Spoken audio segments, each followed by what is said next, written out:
神奇的小石磨。从前有一个穷农夫，他有好多的孩子，另外他还有2头很小的小牛。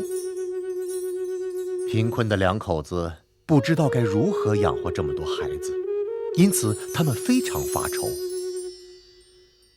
有一天，农夫赶着他的小牛车来到了一片树林。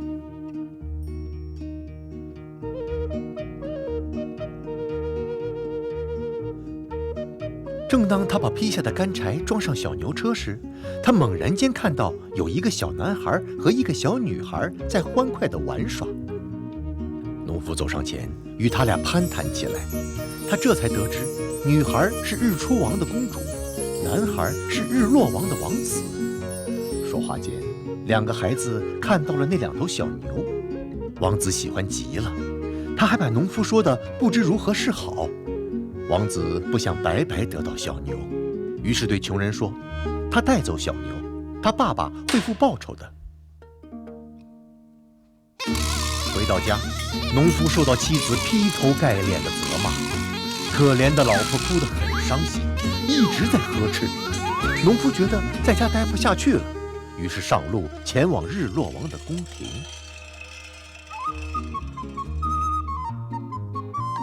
农夫来到了王宫，看到王子正在跟那头小牛玩耍。王子看见农夫，上前说道：“大叔，跟我来，跟我来！我跟你说，为了你好，无论我爸爸给你什么你都别要，只要那个神奇的小石磨。”农夫来到了国王面前，想要什么你就随便说吧，我儿子很高兴有了那2头小牛。神奇的小石磨就在眼前的桌子上，它就像一个小孩的玩具。尊敬的国王，要是以那2头小牛做交换，我什么都不想要，只要您桌上的小石磨。国王一听，脸色都变了。随便什么都行，就是别要这个小石磨。哦，农夫心想，这肯定不是什么小孩玩具，要不然国王不会这样坚持的。尊敬的国王，就给我这个小石磨吧，我带回家让孩子们玩。国王非常疼爱他的儿子，最后把小石磨给了农夫。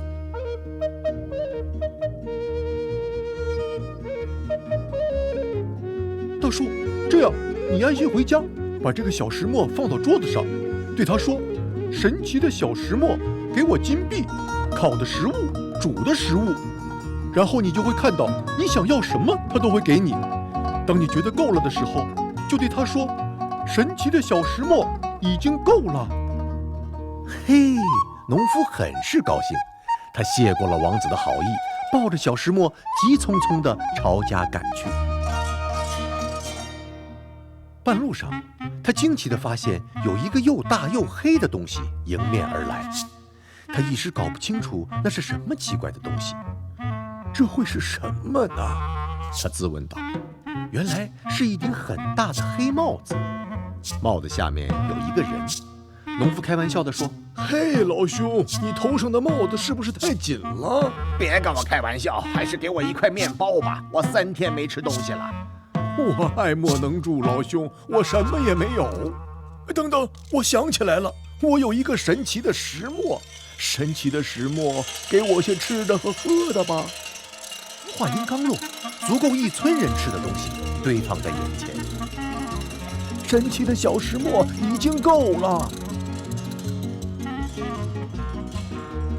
他俩一起吃啊喝呀，还聊着天儿。这时，戴着大帽子的人说道：“老兄，这小石磨真是个不错的玩意儿，我的帽子也不赖，咱们交换吧。”我可不傻，你这帽子轰轰鸟还行。是吗？你会看到奇迹的。帽子开火。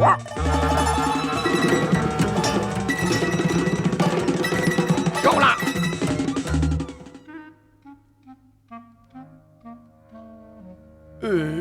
这倒是个不错的东西，但我不需要它，不然我会饿死的。戴大帽子的人还是不肯罢休，他滔滔不绝地说着帽子有多大的用处，最后，农夫头脑一热，还是被他交换了。戴大帽子的人有一个拐杖，他离开的时候，这根拐杖被忘在了地上。正当农夫十分踌躇的时候，拐杖开口说：“亲爱的主人，你为什么难过呢？”我为刚才的头脑发热难过，为我换走了小石磨的愚蠢决定难过。说话间，拐杖脱开了农夫的手，不出2分钟的功夫，拐杖回来了，而且带回了那个神奇的小石磨。现在，农夫再也没有什么理由难过了。在家里，农夫一五一十地讲述了小石磨的能耐。这样过去了好多日子。有一天，农夫正站在门口，国王与妻子带着王子走了过来。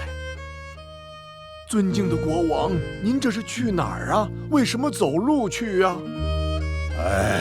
我们遇到了大麻烦了。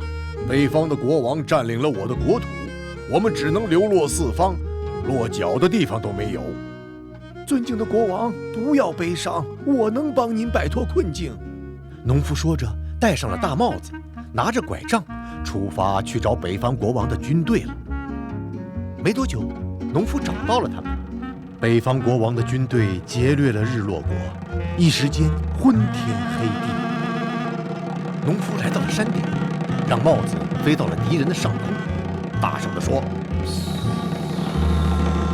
帽子，开火！”他又让拐杖去打敌人的头，把他们打得抱头鼠窜。嘿，这一下就把敌人给消灭了，打得北方国王的军队片甲不留。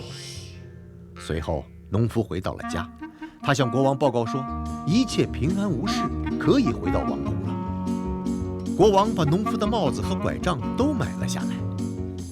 过了些年，王子长大了，他娶了日出国的公主，婚礼非常盛大，而且隆重。农夫在婚礼上跳起了欢快的舞，或许他到现在还没有停下来呢。